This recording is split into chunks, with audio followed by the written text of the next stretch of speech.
Salut tout le monde! Salut! Donc on revient, on n'est pas revenu depuis très longtemps en fait, on revient dans cette nouvelle vidéo pour vous partager notre nouvelle aventure. Vous avez été nombreux à nous demander de la partager, donc c'est un peu pour ça qu'on revient sur YouTube. Oui, parce que la Tunisie, ça vous a pas trop plu. On va voir si la Russie, ça vous accroche. Allez, est-ce que ça va vous botter, vous croyez? Donc on a aussi grandi en fait sur notre façon de voir les choses et de comment on va partager nos vidéos ou nos voyages. Donc on va vous présenter un nouveau format que j'ai créé là. Par contre, je vous le dis tout de suite, si ça marche pas, on va pas s'acharner. Je vais pas passer des heures et des heures à faire du montage. C'est pas mon métier. Je le fais vraiment pour partager et pour vous faire plaisir. Et parce qu'en plus, on monétise pas. Et oui, bon, ça c'est une décision perso en fait. C'est aussi une décision pour pouvoir choisir les musiques qui accompagnent la vidéo. C'est quand même plus cool de pouvoir mettre une musique cool que une musique libre de droit, quoi. Voilà. Je vais essayer de vous partager tout ça régulièrement, mais bon, peut-être que je serai pas aussi assidue que ce que vous voudriez. Donc n'hésitez pas à activer la petite cloche. Ça vous permettra de voir en fait quand une vidéo est dispo. Donc on commence par une petite présentation. Donc vous verrez, la qualité des images des fois n'est pas très top. On est allé dans les archives en fait chercher des dossiers. Du coup, pour les anciens, peut-être que vous découvrirez des choses. Et pour les nouveaux, vous verrez bien. Voilà, et les nouveaux, vous nous découvrirez tout simplement. Après cette présentation, vous allez pouvoir retrouver notre première semaine de voyage et vous verrez, elle n'a pas été très simple. Les débuts ont été compliqués. Allez, on vous laisse découvrir tout ça. C'est Karine, 44 ans. Je suis mariée depuis peu avec Eddie, 45 ans. Oui, on a décidé de se marier pendant le voyage. Nous avons ensemble 2 enfants, Kéliane bientôt 20 ans et Lucas 15 ans. Après 2 années de voyage en 4x4, on a décidé de faire un projet fou.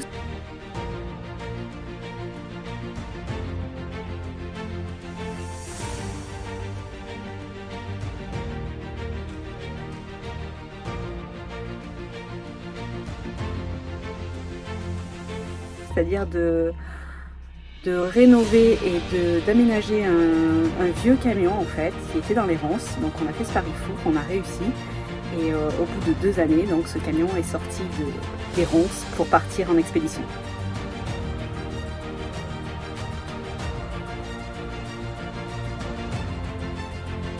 Après tout ça, on a décidé très clairement de changer de vie. Moi j'ai travaillé 24 ans dans une entreprise de transport, j'adorais vraiment mon job. Donc pour partir en voyage, j'ai dû démissionner.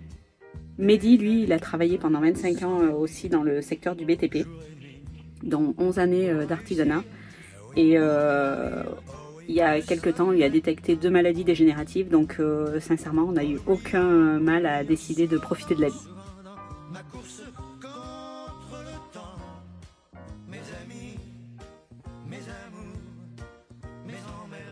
Nos 2 enfants, Kéliane et Lucas, ont eu le choix de nous suivre ou pas. Donc Kéliane, qui est plus âgée, qui était rentrée dans la vie active, a voulu rester ici et donc construire sa vie. Lucas, lui, nous accompagne.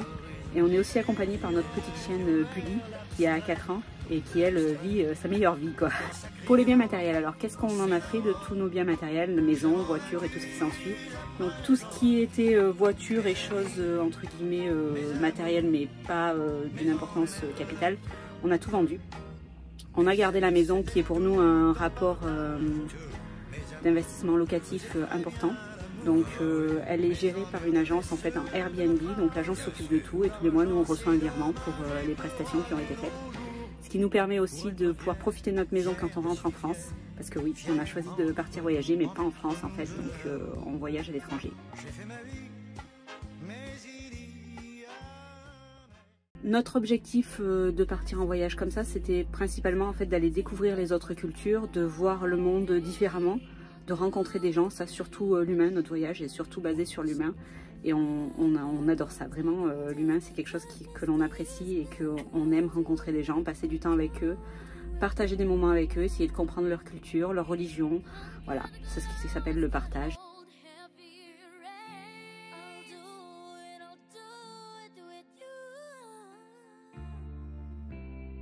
Donc dans un premier temps, on est parti pour des questions de confort en fait et pour voir si ce mode de vie nous convenait. On est parti 1 année en Tunisie. Une année en fait qu'on a passée qui était fabuleuse. Donc on s'est mariés comme je vous ai dit en Tunisie. On a rencontré des personnes qui sont devenues des amis, même presque de la famille, tellement qu'on est proche avec eux et que du coup on est en contact avec eux. C'est vraiment un endroit qu'on appréciait déjà avant parce que on a de la famille en Tunisie, donc du coup on y est déjà allé plein de fois. Mais voilà, c'était un endroit où c'est qu'on avait déjà fait le tour en 4x4, mais pas aussi approfondi que ce qu'on a fait là. Vous vous doutez bien qu'on ne fait pas la même chose en 3 semaines en 4x4 et en 1 an de voyage. Et du coup, là, on a vraiment passé une année fabuleuse. C'est qu'on a découvert une autre culture, on a appris plein de choses et c'était très très enrichissant humainement.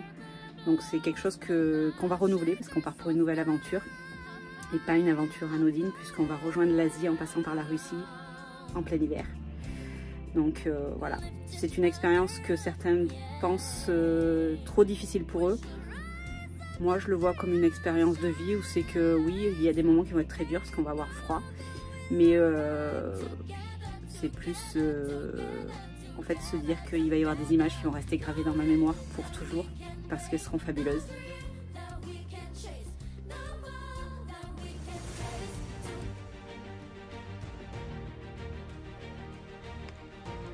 On démarre cette nouvelle aventure par une crevaison. Voilà, la première de la journée. Et on enchaîne sur une deuxième, sinon c'est pas drôle. Heureusement qu'on roulait pas. Putain, celle-là, je suis beaucoup. Et après tout ça, on a la chance de rencontrer Manu, de tout faire soi-même. Donc Lucas a été fan de lui depuis 2019, il le suivait sur les réseaux. On l'a appelé et il a accepté qu'on le rencontre. Donc on a passé une super soirée avec lui et sa famille. C'était trop chouette, on a pu voir la Rosalie.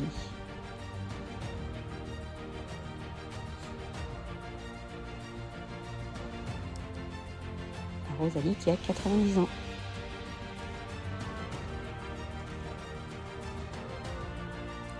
Après cette belle soirée, on est reparti, on a repris la route en fait pour faire réparer notre pneu parce que la veille on avait pu en faire réparer qu'un sur 2. Bon, le garagiste ne pouvait pas le faire tout de suite, donc on est allé chez notre copain Jérôme aux alentours de Lyon en fait, où c'est qu'on a pu se garer chez lui. Et là on a changé les routes. En fait Lucas est en train de travailler. Bon, c'est parti, on est parti pour aller chercher la roue de secours. Mehdi, tu fais quoi? T'as changé de poney? Ouais, on a un petit peu augmenté. Un petit peu? Légèrement. Mission numéro 1. Ok. Maintenant, il faut aller chercher les chambres d'avance pour les avoir en stock. Ça fait pas le même effet quand on arrive au garage avec le Porsche qu'avec le Saviem. Ça nous a beaucoup fait rire. Donc, comme vous pouvez le voir, on a un pneu qui fuit. Donc on a rappelé Vulco, c'est lui qui nous avait installé la chambre à air. Et vous voyez, ils nous ont aussi bien abîmé la jante. Donc on les a rappelés en leur disant qu'il fallait nous dépanner de tout ça. Et le lendemain, en fait, ils ont envoyé un dépanneur pour remettre au moins en état la chambre pour qu'on puisse repartir. Vous allez voir le dépanneur qui arrive, qui monte la chambre et qui la remet en bon état. On reprend donc la route et on laisse Jérôme. Et oui, c'est ça la vie de voyageur, il faut continuer d'avancer. Donc on le laisse et on trouve un petit spot bien sympa dans une toute petite commune qui offre l'électricité, l'eau et tous les services en fait. Donc c'était chouette. Donc petite soupe le soir et le matin, regardez ce beau réveil. Donc dans le Jura, visite obligatoire des fromageries. Allez, c'est parti. Un petit bout de comté.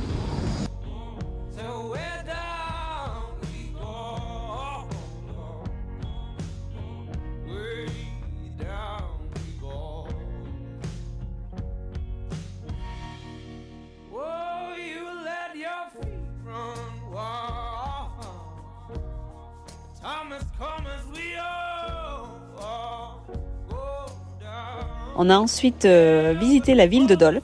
Donc l'avantage de Charlie, c'est qu'il peut se garer sur les parkings publics des voitures en fait. Et voilà, on a visité une très jolie ville en fait, avec une très belle architecture.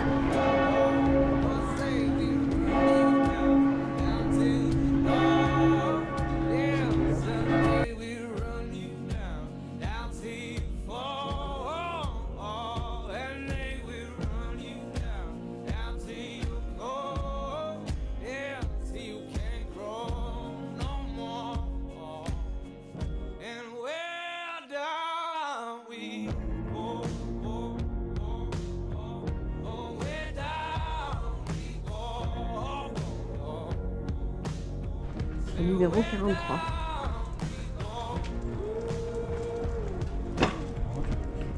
Ouais. Numéro 43.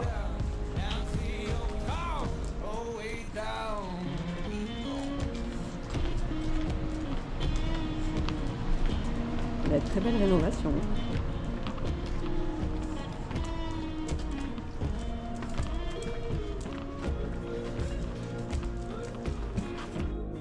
Il y avait la maison Pasteur en fait à visiter, mais elle était fermée. Donc du coup, on n'a pas pu le faire. C'est ça aussi quand on voyage hors saison, il y a beaucoup de choses qui sont fermées. Elle était fermée jusqu'au mois de février.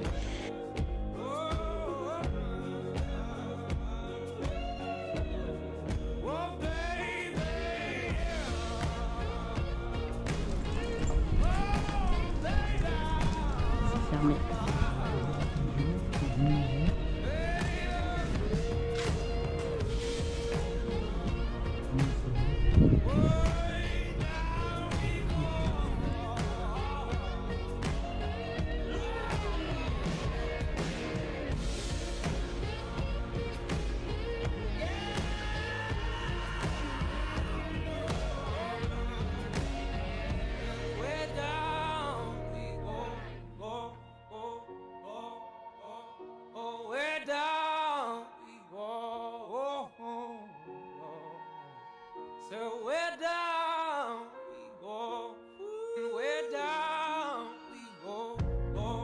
On a fait le tour du canal des Tanneurs, un très joli canal, très bucolique.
Voilà parti pour la forêt de Chaux. Cette forêt, elle s'étend sur des kilomètres en fait, c'est vraiment très très beau. Il y a une route centrale avec des colonnes au milieu qui indiquent des directions.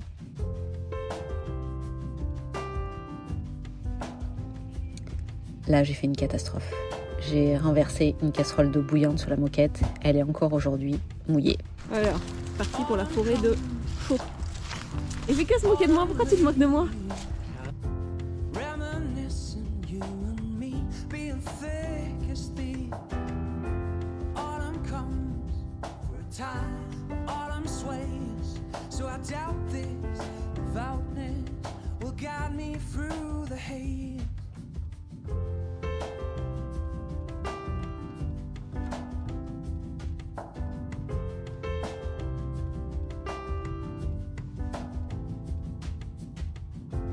Autumn comes, yeah, autumn lights, all the places where we used to spend those sleepless summer nights.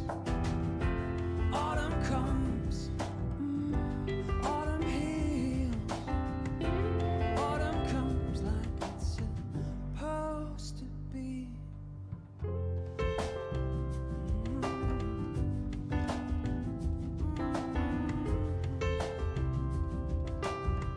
It's supposed to be.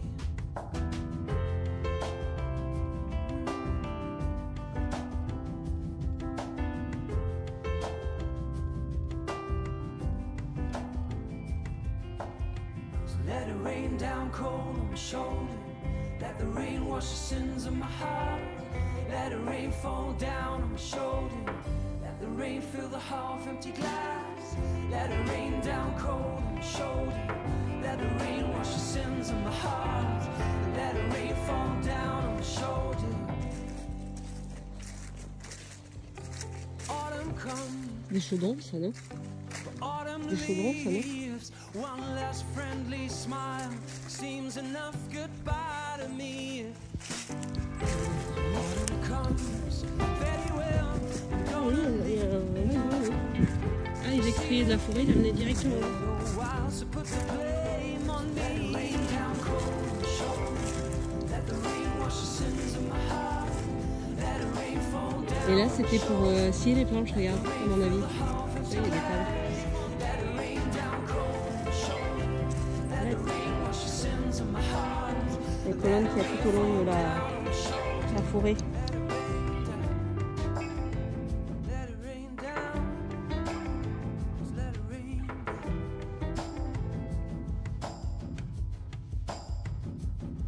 Et là, j'avance, et là, c'est un trou au fond. Et...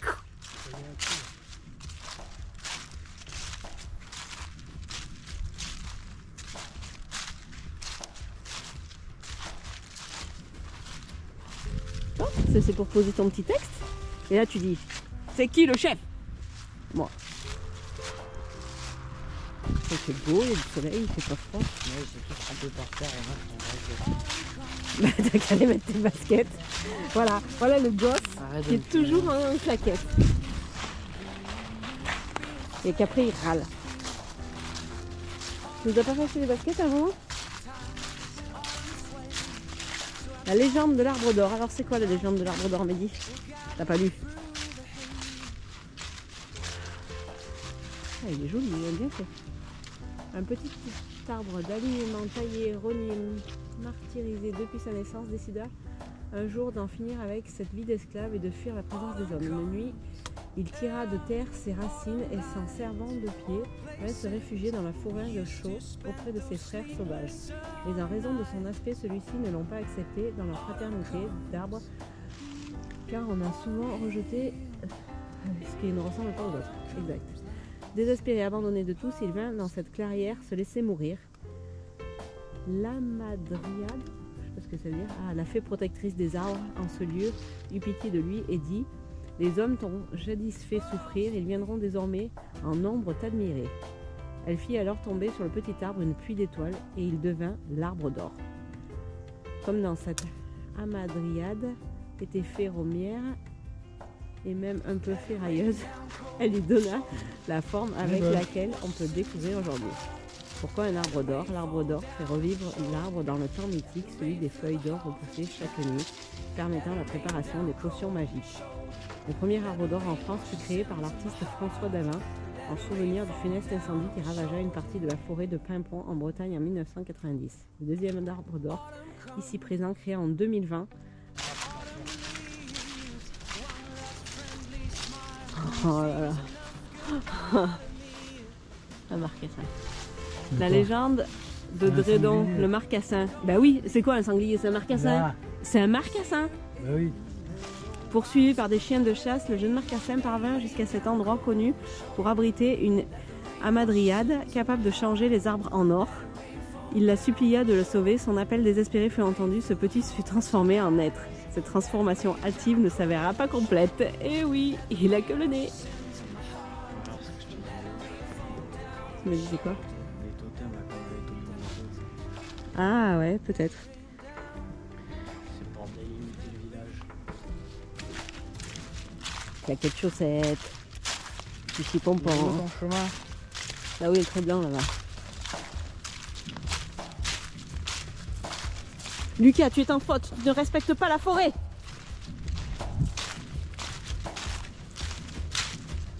Les fées vont s'abattre sur toi et tu vas être transformé en saucisson. Tu vas devenir un saucisson, Lucas. Autumn comes. Et ouais, on a eu des galères, c'est pas toujours trop simple. Donc moi je vais retourner taquiner mon ado, mon sport préféré. Et on vous dit à très vite. Allez, grosse bise. Bye. Bisous. N'oublie pas, si tu es curieux et que tu veux des news croustillantes, on est régulièrement et quotidiennement même, sur Instagram et sur Facebook, c'est que tu peux nous suivre. Allez, on te laisse aller t'abonner.